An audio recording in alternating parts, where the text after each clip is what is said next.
Thank you for joining us for this video on managing your emotions following a cancer diagnosis. It's sponsored by the HSE Spark Innovation Programme and the National Cancer Control Programme. If you're watching this video, you or someone you love has been diagnosed with cancer. Hi, my name is Yvette Elward.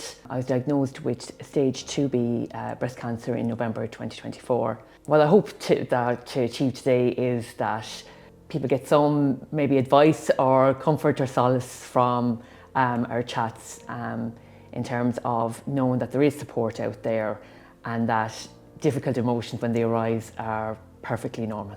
Hi, my name is Morgan O'Rahilly. I was diagnosed with stage 4 cancer of the lung in June 24. It had metastasized into my brain. I had, I think, 7 tumours in my brain and 5 in my spine. Just one foot in front of the other is the best advice I have, and it's not as bad as you might think. And hopefully my contribution might help people in their experience of this disease. Hi, I'm Emma Butler. I have chronic myeloid leukemia, known as CML. I was diagnosed on the 8th of the 8th, 2022, so I was 29 at the time. So life has kind of changed dramatically, in good ways and in bad, but mostly for the good, I think, as well, which is why I'm here today, because I hopefully will be able to use some of the things that I've experienced or learned along the way to be able to help someone else. It's normal to feel a lot of intense, challenging emotions after a cancer diagnosis. You might feel terrified, sad, angry, or in shock. And it's a process that's different for everybody. So for me, the emotional distress came in the very early days. For others, it hits them like a ton of bricks in the aftermath. You might also feel relief that now you have an answer about what's happening within your body. And these are all completely valid and a normal response to what's happening. The head of respiratory came out and saw me and said, "You got stage 4. So Yeah. Google stage 4 and I go, incurable. I'm not ready. I've got too much to do. From one minute I was floods of tears, just like rushing floods of tears. And I was like, wow, I can do this. All right. And I'd love to say that's the way it stayed, because it hasn't. You go back and forth. But it's kind of like, okay, I'll take the wins and I'll keep going, and you just kind of do what you do. One of the many unfair things about cancer is that both the treatment and the disease itself can make it harder to manage your emotions. For a long time, experts thought our bodies and our minds operated separately from one another. But now we know that how we feel physically actually has a big effect on our mental state. The biopsychosocial model explains why that happens. And this is divided into 3 parts. Bio, what's going on within our body.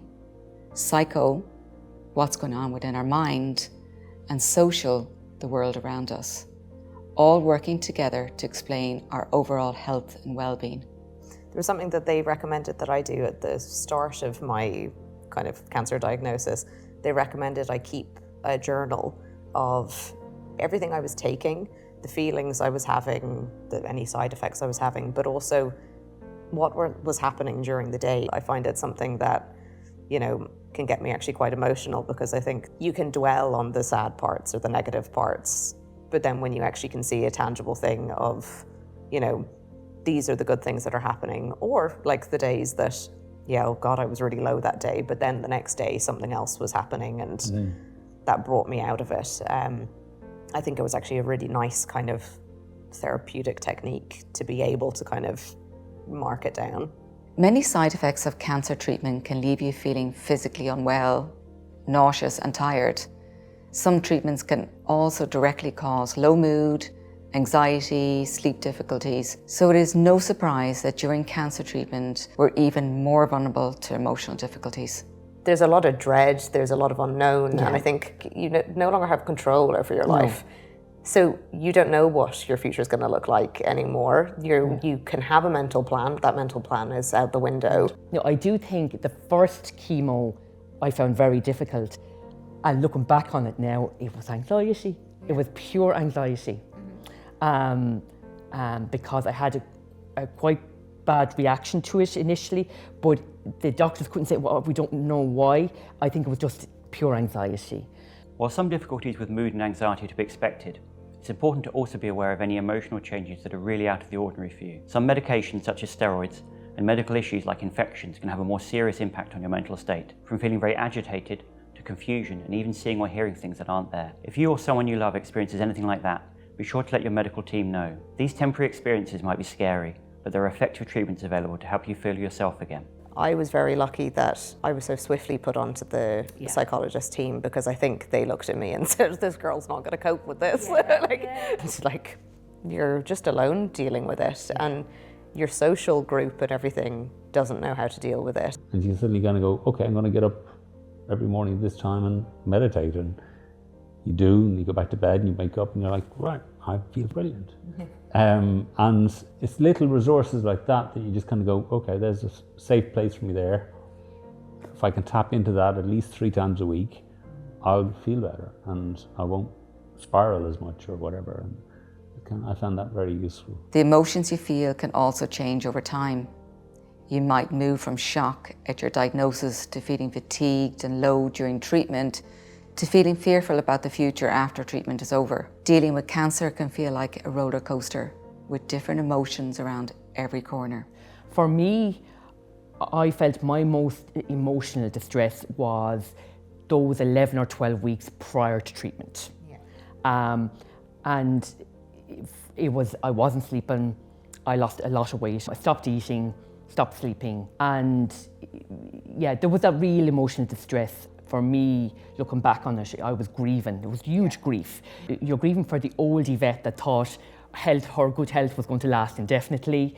You're grieving for I hadn't chosen to start a family. You're grieving for that the options closed down, and you're grieving for your health.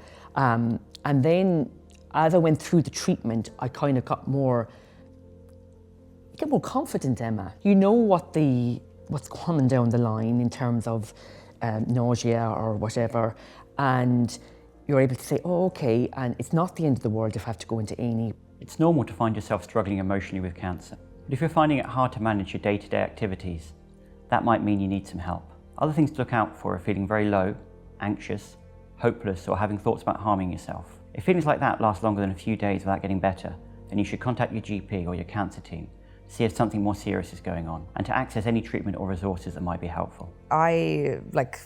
I can be fully honest, I definitely, whilst I am a generally positive person, I definitely fell into depression in the last year. It took my team and my own psychologist kind of saying to me, you know, that's actually what depression is. You're actually being mean to yourself, you're not being very nice. And I went to compassion-based therapy, and that has been life-changing for me. And I actually feel like I'm a better person now. I feel like I'm more well-rounded, and I look at my diagnosis in quite a positive light now, because if you compared me to the person I was beforehand and the person I am now, night and day. Like, I feel much more proud of who I am now. Please remember that cancer is an incredible challenge to deal with, and it's normal to struggle during it. It's perfectly okay to need extra help to get through it. It's more common to need support than not. And there are so many tools that can help things feel much more manageable. And remember, you don't have to struggle alone. If you're interested in learning more about what support is available as you navigate cancer, you might find our video and resources helpful.